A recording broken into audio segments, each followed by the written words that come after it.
ওং নমো ভাগবতে বাসুদেবায় নমো। ওং নমো ভাগবতে বাসুদেবায় নমো। ওং নমো ভাগবতে বাসুদেবায় নমো।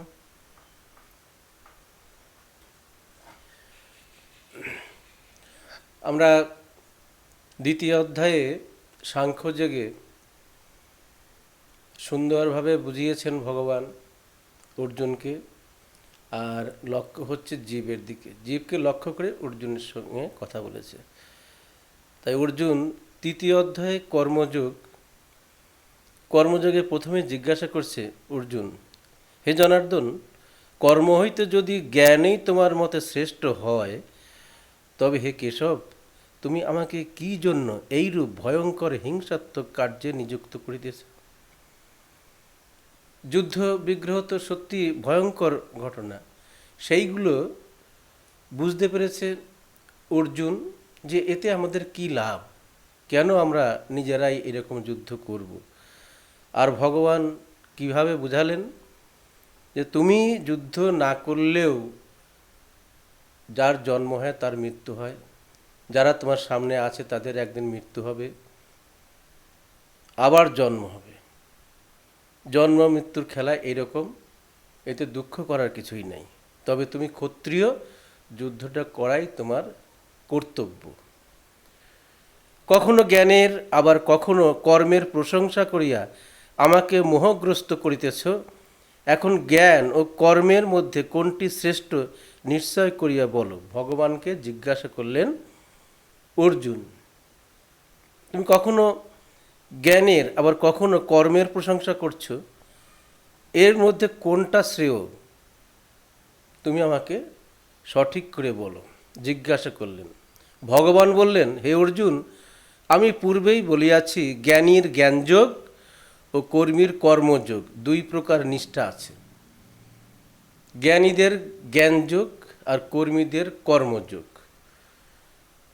কর্মানুষ্ঠান ছাড়া জ্ঞান জন্মে না, আবার চিত্তশুদ্ধি ছাড়া সন্ন্যাস নিলে তাহাতে মোক্ষ লাভও হয় না। চিত্তশুদ্ধি, মনটা শুদ্ধ করতে হবে কীভাবে? আমি যদি সৎকর্ম করি তাহলে মনটা শুদ্ধ থাকবে, অসৎকর্ম করলে মনটা তার বিপরীত থাকবে। তাই বলছে সৎকর্ম, কর্মানুষ্ঠান ছাড়া জ্ঞান জন্মে না, কোনো কর্ম না করলে জ্ঞান জন্মে না। আবার চিত্তশুদ্ধি ছাড়া সন্ন্যাস নিলে তাহাতে মোক্ষ লাভ হয় না। কর্ম ছাড়া কেহই এক মুহূর্ত থাকিতে পারে না, সকলে আপন গুণে বশীভূত হইয়া কর্ম করিতে বাধ্য হইয়া থাকে। তাহলে কর্ম কি? এই যে আমাদের 21,600 বার গতানুগতি আমাদের দেহের মধ্যে নিঃশ্বাস প্রশ্বাস যাতায়াত করছে, এটাও একটা কর্ম। এই কর্ম না থাকলে কখনোই মানুষ বেঁচে থাকতে পারে না। তাই কর্ম ছাড়া কেহই এক মুহূর্ত থাকিতে পারে না, এক মুহূর্ত না, কিন্তু সব সময় আমাদের কর্ম হচ্ছে। আমরা ঘুমিয়ে আছি, এই কর্মটা চলছে। যে হাতে যা কর্ম করছি এই কর্মটা চলছে, সেই কর্মের কথা বলছে যে এক মুহূর্ত কেউ কর্ম ছাড়া থাকতে পারে না। যে মূঢ় ব্যক্তি কর্মেন্দ্রিয়গুলি সংযতপূর্বক মনে মনে বিষয় চিন্তা করে, সেই ব্যক্তিকেই মিথ্যাচারী বলা হয়। যে মূঢ় ব্যক্তি, যে এইটা কর্মেন্দ্রিয়, আমাদের যে 5টা কর্মেন্দ্রিয় 5টা জ্ঞানেন্দ্রিয় যা আছে, এই সংযত না করে যারা বিষয় চিন্তা করে তাদের পরিপূর্ণ সার্থকতা আসে না। তাই ভগবান বললেন, যে ব্যক্তি মনের দ্বারা ইন্দ্রিয় সকল সংযত করিয়া কর্মেন্দ্রিয়গুলির দ্বারা আসক্তিহীনভাবে কর্ম করেন, তাহাকে শ্রেষ্ঠ জানিবেন। যারা কর্মী, হাতে যেসব কর্ম করছে, দেহের যেসব কর্ম হচ্ছে, গুরুদেব যেসব কর্ম দিয়েছেন, আমাদের চলাফেরার পথে যেসব কর্ম, সেই সব কর্মগুলো যদি আমরা ঠিকভাবে করি তাহলে তাকে শ্রেষ্ঠ কর্মী বলা হয়েছে। ভগবান বলছেন, যে ব্যক্তি মনের দ্বারা ইন্দ্রিয় সকল সংযত করিয়া, যেন এই 10টা ইন্দ্রিয়, 5টা কর্মেন্দ্রিয় 5টা জ্ঞানেন্দ্রিয়, এই 10টা ইন্দ্রিয় যেন মনের বশীভূত থাকে। মন যদি সেই বশীভূত রেখে সেই কর্মেন্দ্রিয়গুলির দ্বারা আসক্তিহীনভাবে কর্ম করেন, তাহাকে শ্রেষ্ঠ জানিবে। কোনো কিছুতেই আসক্তি নেই। তুমি সর্বদা কর্ম করো, কর্ম ত্যাগ অপেক্ষা কর্ম করাই উচিত। যদি তুমি কর্ম না করো তাহলে শরীর রক্ষা হইবে না। এই শরীর রক্ষা করার জন্যেও কর্ম দরকার। ঈশ্বর প্রীতির জন্য কর্ম ছাড়া কর্ম বন্ধনের হেতুস্বরূপ হইয়া থাকে। ঈশ্বর প্রীতির স্বরূপ। ঈশ্বর প্রীতি কি? আমাদের দেহের মধ্যে যে অনন্ত শক্তির মালিক আছে তাকে সন্তুষ্ট করবার যেসব কর্ম, সেই সব কর্মগুলো শিক্ষা গোসাই দিয়ে যান, উপাসনার গুরুদেব এসে দিয়ে যান। এই কর্মগুলো তুমি যদি করো, তোমার ভিতরে যে অনন্ত শক্তির মালিক বলতে একজন আছে, তিনি আনন্দ পাবে, সুখে থাকবে। সেই জন্যে সবসময়ই ভগবানকে লক্ষ্য করে, হে ভগবান তুমি সুখে থাকো, এই দেহটা তোমার থাকার জায়গা, এই দেহের মধ্যে তুমি আনন্দে থাকো।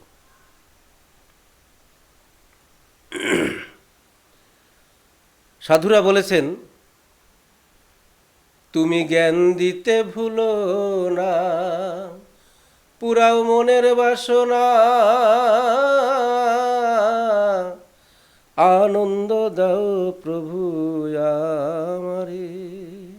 এই যে প্রভু যিনি আসছেন, আমাদের প্রভু বলতে আমরা বুঝি যিনি আমাদের গুরুদেব, তিনি এসে আমাদের আনন্দ থাকবার উপায় বলে দেন।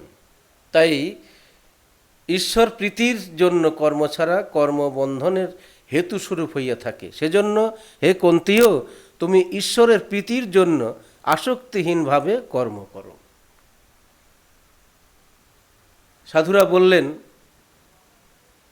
গুরুর কাছে বসতেই হবে। এখনো তোর সময় আছে, বস গিয়ে গুরুর কাছে, সাধিতে ভজিতে যদি পারো, আপন দোষেরে সবই হারালি মন তুই, দোষ দিবি আর কারে রে। কাউকে দোষ দেওয়া যাবে না।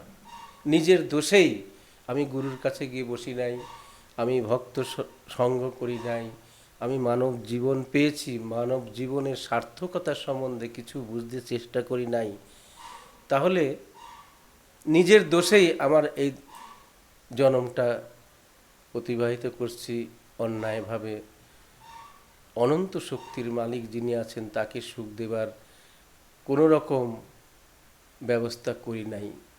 তাই গুরুদেব এসে বুঝান শিষ্যকে, তুমি এই কর্মগুলি যদি করো, তাহলে তোমার ভিতরে যিনি আছেন পরমাত্মারূপী বলো, ভগবান বলো, ঈশ্বর প্রীতির জন্যে এইসব কর্মগুলি যদি করো, তাহলে তোমার ভিতরে যিনি আছেন তিনি আনন্দে থাকবেন।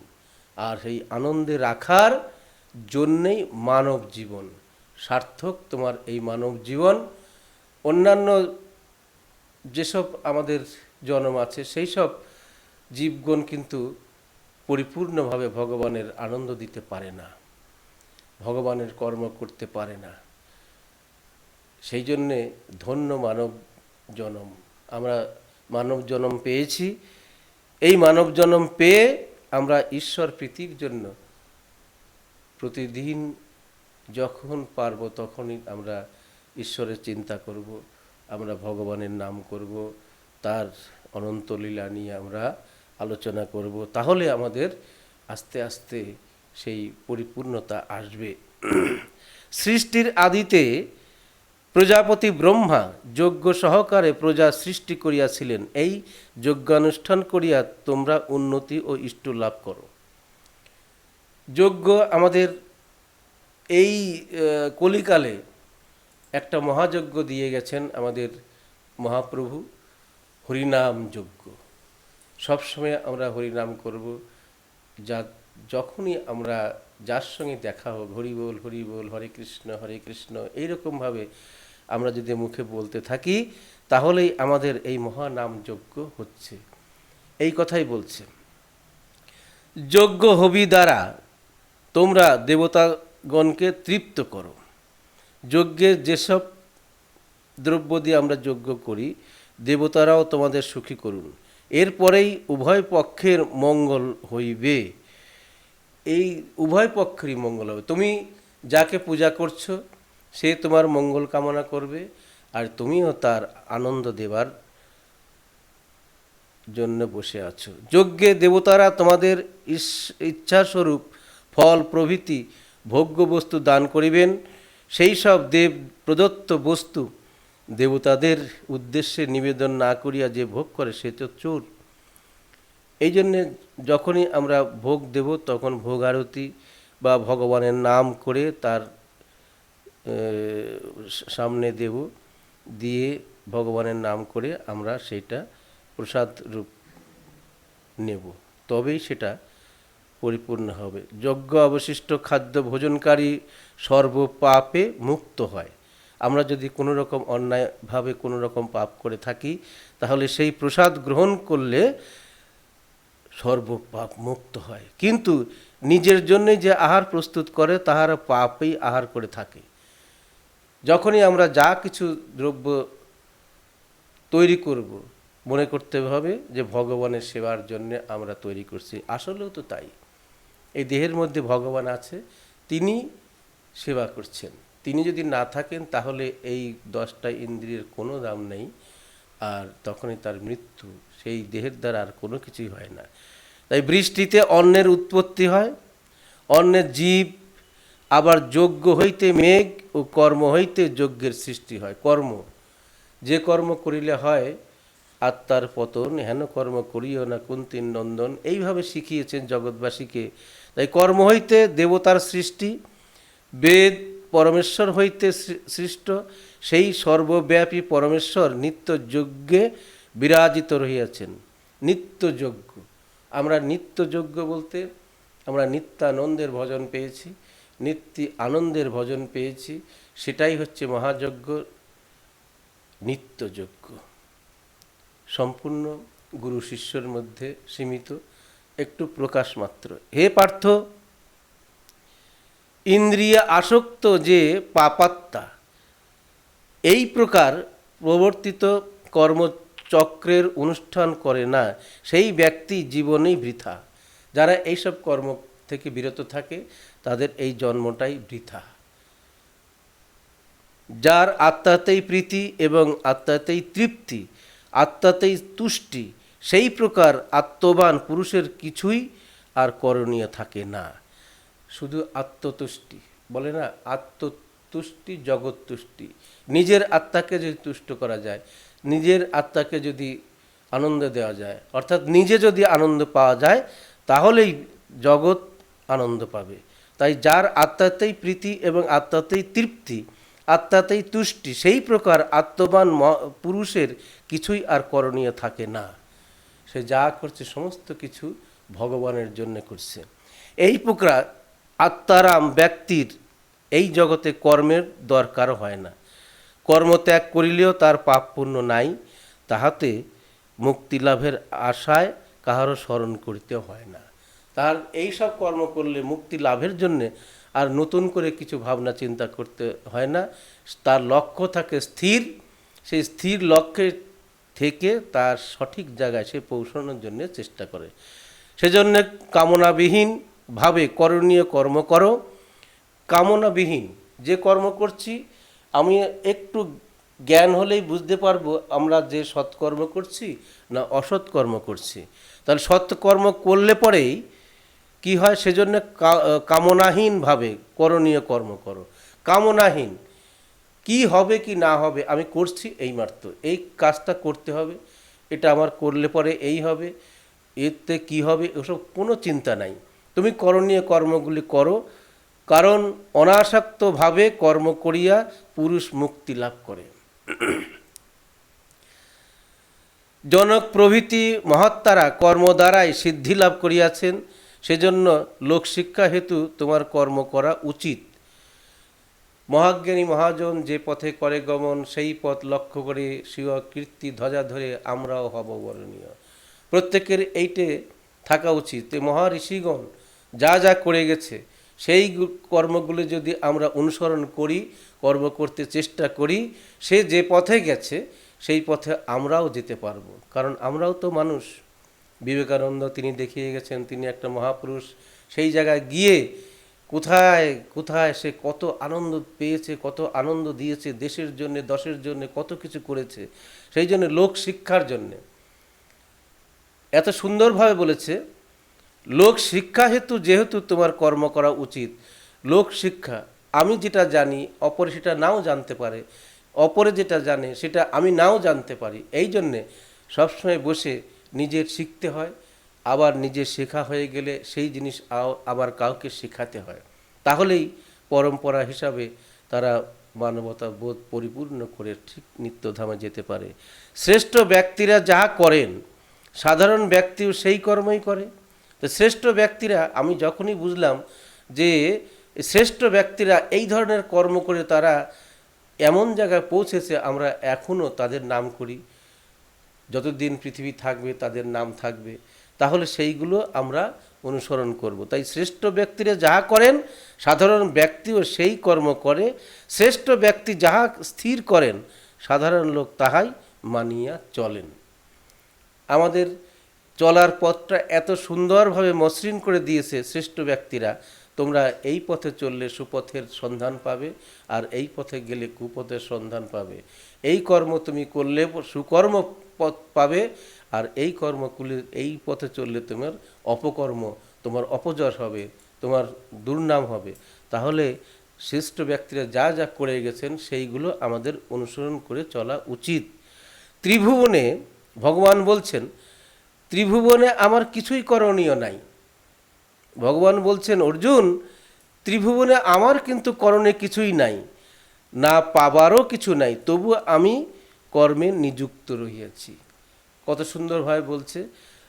আমরা ভগবানের নাম করি, ভগবানের ভক্ত হবার চেষ্টা করি, আর ভগবান বলছে যে ভক্ত আমার মাতা পিতা, ভক্ত আমার গুরু, ভক্ত আমার নাম রেখেছেন কল্পতরু। কী জন্যে? ভক্ত ঘুমাচ্ছে, আর 21,600 যে গতানুগতি ভগবান নিজে সেইগুলি কর্মগুলি করছে, যে আমার ভক্ত সেবা আমি করছি। এইরকমভাবে ভগবানও ভক্তের সেবা করছে। প্রত্যেকটা জীবেরই একটা ধারণার থাকা উচিত। হে পার্থ, আমি যদি অলস হইয়া কর্ম না করিতাম, তাহা হইলে সকল মনুষ্য আমারই পথ অনুসরণ করিত। আমি যদি কর্ম না করতাম তাহলে সবাই কিন্তু সেই অকর্মই থেকে যেত। যদি আমি কর্মে বিরত রই, তাহা হইলে জনগণ কর্ম অভাবে উচ্ছন্ন যাইবে, ফলে সকলেই আমার এই দোষে নষ্ট হইয়া যাইবে। তাই ভগবান সবসময় নিজে কর্ম করে ভক্তদের কর্ম করতে বলেছে। নিজে করে তারপরে শিখাতে হয়, নিজে কর্ম করতে হয়, তারপরে শিখাতে হয় কাউকে। এত সুন্দরভাবে বলেছে। হে ভারত, অজ্ঞানীগণ কর্মাসক্ত হইয়া যে রূপ কর্ম করিয়া থাকে, জ্ঞানীগণ হীনভাবে লোক শিক্ষার নিমিত্ত সেই কর্ম করিয়া থাকে। তাহলে দেখা যাচ্ছে কি, অজ্ঞানীগণ অনাসক্ত হইয়া যেসব কর্ম করে, আর যাদের জ্ঞান আছে তারাও ঠিক সেই পথে চলে তারাও অজ্ঞানী হয়ে যায়, তারা ভুল পথে অনুসরণ করে। এরকম অনেক ঘটনা আছে যেগুলো বলতে গেলে অনেক। কর্মে আসক্ত জ্ঞানহীন ব্যক্তিগণের আমি বুদ্ধি ভেদ জন্মাই। কর্মে আসক্ত জ্ঞানহীন ব্যক্তিগণের আমি বুদ্ধি ভেদ জানাই। ভগবান বলছে, আমি এই দেহের মধ্যে থেকে আমি বলি যে তুমি যে পথে চলছো পথটা সঠিক নয়। মনরূপী যিনি আছে, আমরা যে কাজ করতে যাচ্ছি যদি খারাপও হয়, মন কিন্তু বলে দেয় তুমি খারাপ কাজে যাচ্ছ। কারণ বিদ্বান ও জ্ঞানীগণ যোগযুক্ত হইয়া সকল কার্য নিজে করিয়া অপরকেও কর্মে নিযুক্ত করাইবেন। কর্মসমূহ হইয়া থাকে প্রভৃতির গুণসমূহের দ্বারা, কিন্তু বিমূঢ় ব্যক্তি অহংকার বশে মনে ভাবে আমিই কর্তা। যিনি এই নিজে ভাবে আমিই কর্তা, আমিই করছি, আমার সব কিছু, তার মতো বোকা আর কেউ নাই পৃথিবীতে। সেই জন্যে বলছে, অর্জুন তুমি কর্ম করে যাও, ফলদাতা হচ্ছে আমি। হে মহাবাহ, প্রকৃত গুণ ও কর্মের বিভাগ যে জ্ঞাত আছে, সে জানে যে গুণের আশ্রয়ী সকল গুণ থাকে। এই গুণের মধ্যেই সকল গুণ থাকে, সে কিন্তু জেনে নিয়েছে। অতএব সে আমি করি ইহা মনে করে না। আমি করার কে? তিনি করাচ্ছেন, তাই করা হচ্ছে। তিনি যদি না করান কেউ কিছু করতে পারে না। তাই ভগবান বারবার বলেছে, আমার নির্দেশ ছাড়া একটা পাতাও গাছ থেকে পড়তে পারে না। প্রকৃতির গুণে মোহাবিষ্ট হইয়া যে সকল মূঢ়গণ বিষয় আসক্ত হয়, সর্বজ্ঞ জ্ঞানীগণও এইরূপ বিমূঢ় বিচলিত করিতে সমর্থ হয় না। যারা জ্ঞানীগণ তারা কিন্তু কখনোই ওই অজ্ঞানীদের পথে যায় না। অতএব তুমি সমস্ত কর্ম আমাকে অর্পণ করিয়া, শ্রী ভগবানে মন অর্পণ করিয়া মমতা শূন্যভাবে যুদ্ধে প্রবৃত্ত হও। শেষ কথা বলে দিল, তুমি আমাকে সমস্ত কিছু অর্পণ করো। কি হবে কি না হবে ভগবান তুমি জানো, তুমি যা বলছো সেই আমি কর্ম করি। এইভাবে অর্জুনকে শিখালেন, আর জগৎবাসীকেও তাই শিখালেন। জগৎবাসী আমরা যারা আছি, আমরা কর্ম করে যাব। সেই কর্ম কি হবে কি না হবে সেটা সম্বন্ধে আমাদের জানার কোনো দরকার নাই। যাহারা আমার মত শ্রদ্ধা সহকারে অনুকরণ করেন, তাহারা কর্ম করিয়া কর্ম হইতে মুক্ত হইয়া থাকেন। এই যে একটা কথা, ভগবান যদি সেই সব কর্ম করান, তাহলে সাধারণ জীব যদি এটা মনে করে যে ভগবান যা করাচ্ছেন তাই করছি। কেউ জিজ্ঞাসা করলে বলে কেমন আছেন, যারা জ্ঞানীগণ তারা বলে যে ভগবান যেমন রেখেছেন তেমন আছি। তার ভিতরে মিথ্যাও নেই, সত্যিও নেই। ভগবান যেমন রেখেছেন তেমনই আছি। কত সুন্দর কথা। আমার মতের দোষ ধরিয়া যাহারা আমার মত অনুযায়ী কর্ম না করে, তাহারা মূঢ় ও জ্ঞানভ্রষ্ট বলিয়া জানিবে। এই যে কথাটা বলেছে, যে মানুষ হয়ে মানবতা বোধ যদি আমার না থাকে, আমি ভগবানের কথা যদি শ্রবণ না করি, ভগবান যেসব পথ দেখিয়েছেন, পথের সন্ধান দিয়েছেন, সেই পথে যদি না চলি, তার মতো মূঢ় আর পৃথিবীতে কোনো জীবই নাই। জ্ঞানীগণ আপন প্রকৃতি অনুসারে কর্ম করেন। জ্ঞানীগণ আপন প্রকৃতি অনুসারে কর্ম করেন। প্রকৃতি যা করান তাই তো করতে হবে। তাই আপন প্রকৃতি, জ্ঞানীগণ আপন প্রকৃতি অনুসারে কর্ম করেন, কারণ সকল প্রাণী নিজ নিজ স্বভাব অনুসারে চলেন। কাজেই ইন্দ্রিয় নিগ্রহে কি হইবে? স্বভাবই বলবান। স্বভাব যদি সঠিক থাকে, তাহলে আমি ঠিক এমন এমন করব, সেই কর্মটা ভগবানের চরণে গিয়ে পড়বে, ভগবান সেটা বিচার করবে। তাই সমস্ত ইন্দ্রিয় সংযত করে কর্ম করতে বলেছে। সকল ইন্দ্রিয়ের নিজ নিজ বিষয়ে আসক্তি এবং বিদ্বেষ অবসম্ভাবী। এই দুটিরই বশীভূত হওয়া উচিত নয়, ইহারা জীবের পরম শত্রু বলিয়া জানিবে। সকল ইন্দ্রিয়েরই নিজ নিজ বিষয়ে আসক্তি এবং বিদ্বেষ অবসম্ভাবী। এই ইন্দ্রিয়গুলো যদি মনের বশীভূত না হয়, তাহলে এই দুষ্ট ইন্দ্রিয়রা সঠিক পথে চলে না। পরের ধর্ম সর্বাঙ্গ সুন্দর হইলেও বিকলাঙ্গ আপন ধর্মই শ্রেষ্ঠ। আপন ধর্মে মরণও মঙ্গলজনক, কিন্তু পরের ধর্ম ভয়াবহ জানিবে। আমি যে কর্ম করতে জানি সেই কর্মটাই করতে হবে। আমি যে কর্ম শিখেছি সেই কর্মটাই করতে হবে। আমি যা জানি না সেইটা করতে গেলে পরে আমার তো বিপদ হবেই। ওই জন্যে প্রথম থেকে যদি শুরু করে কেউ, তাই সমস্ত কর্মই তার আয়ত্ত থাকে, সমস্ত কর্মই সে করতে পারবে। যেমন অষ্টাঙ্গ যোগ আমরা সব পারি না, বয়স হয়ে গেলে সে কিন্তু আর পারে না। তাই প্রথম থেকে যদি শুরু করে, তাহলে মৃত্যুর আগের দিন পর্যন্ত, মৃত্যুর সময় পর্যন্ত তাদের সেই রকম পরিপূর্ণভাবে কর্মগুলি করতে পারে। অর্জুন বলিলেন, হে কৃষ্ণ, মানবের পাপ করিবার ইচ্ছা না থাকিলেও কে তাহাকে পাপাচার করায়? ভালো একটা প্রশ্ন।